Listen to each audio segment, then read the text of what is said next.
The pasta water was boiling over when my husband walked in and changed everything. I'd been home all day, catching up on laundry, halfway through a grocery list, thinking about nothing more complicated than whether we needed more coffee filters. The kind of ordinary Tuesday that you never remember afterward.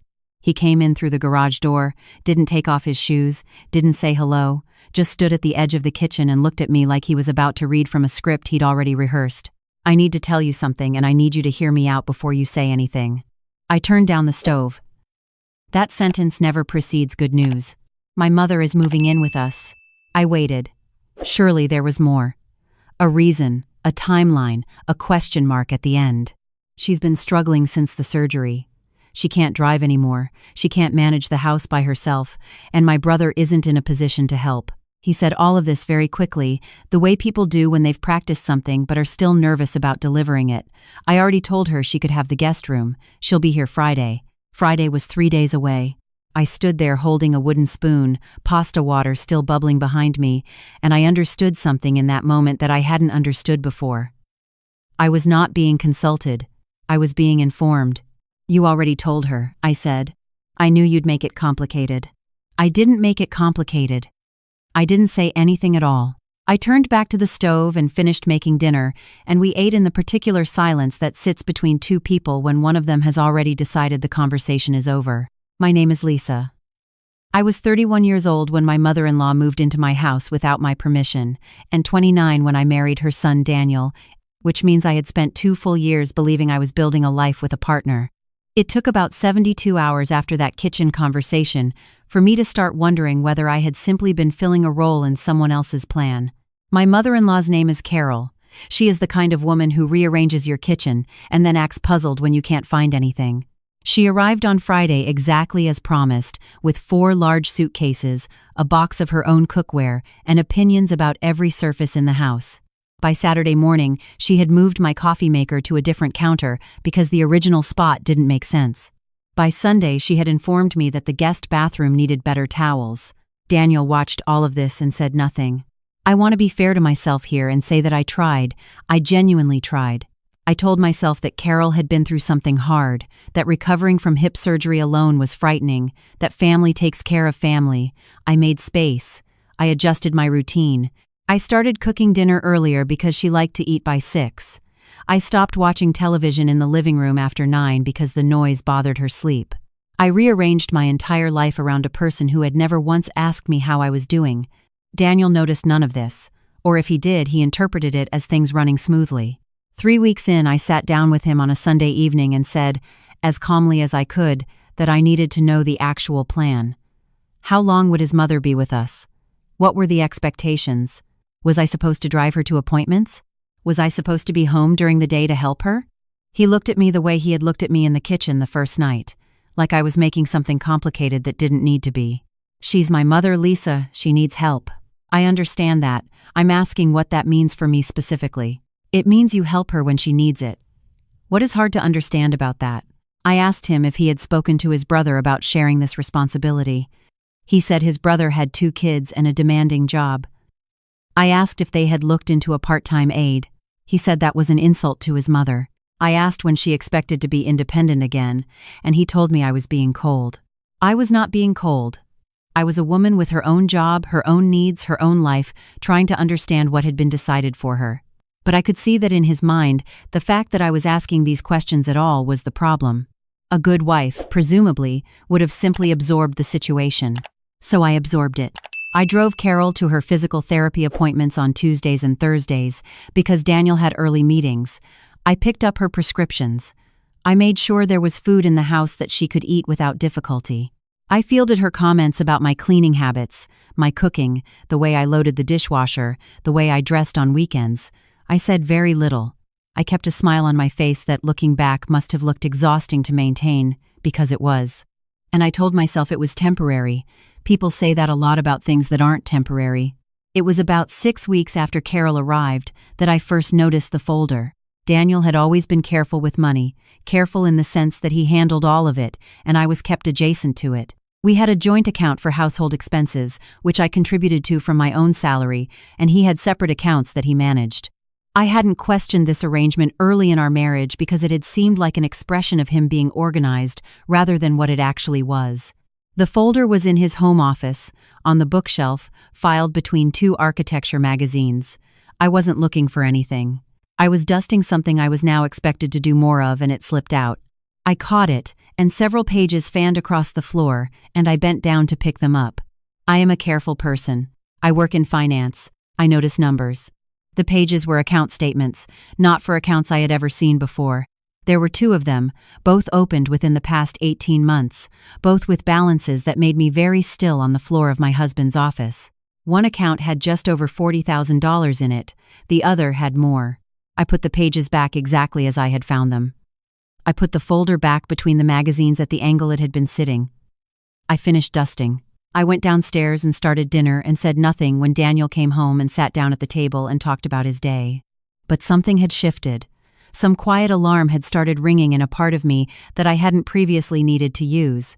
I am going to tell you what I found out over the following 2 weeks, and I am going to tell it plainly, because the truth doesn't require decoration. My husband was moving money. He had been doing it methodically, in amounts small enough to avoid triggering any alerts, for at least a year and a half. He had opened accounts I had no knowledge of, and no access to. When I accessed our joint investment account, something I had every right to do, using credentials I had to reset because I hadn't logged in over a year, which says something, I found that the balance was significantly lower than it had been at our last tax filing. He was draining our shared assets, quietly, carefully, without my knowledge. And his mother was living in my house. I sat with this information for 3 days before I understood what it meant. Not the financial mechanics of it, I understood those immediately. What I had to sit with was the larger shape of what was happening. Carol hadn't moved in because she needed help. Or rather, that might have been true, but it wasn't the reason I had been presented with a fait accompli on a Tuesday evening with 3 days' notice. She was here to create a situation, a paper trail. Evidence of a household arrangement that might, in certain kinds of legal proceedings, look like one thing when it was actually another. I needed someone I trusted completely. I called my older sister. I am going to call her my sister because that is what she is, and because I am not using real names in this. She came over on a Wednesday afternoon when Daniel was at work and Carol was at a follow-up appointment I had, for once, not offered to drive her to. I made coffee and I laid everything out on the kitchen table, the account statements I had photographed on my phone, the tax filings I had pulled, the numbers I had run. My sister is not a lawyer, but she looked at what I put in front of her and she said, very quietly, "Lisa, he's getting ready to leave you." I knew that, but hearing someone else say it out loud made it real in a way that 3 days of sitting alone with it had not. "He wants assets that look reduced," she said. "He wants you associated with the household expenses, the caretaking, the bills, the visible money going out, and he wants his real money somewhere you'd have to fight to find." We didn't cry. We made a plan.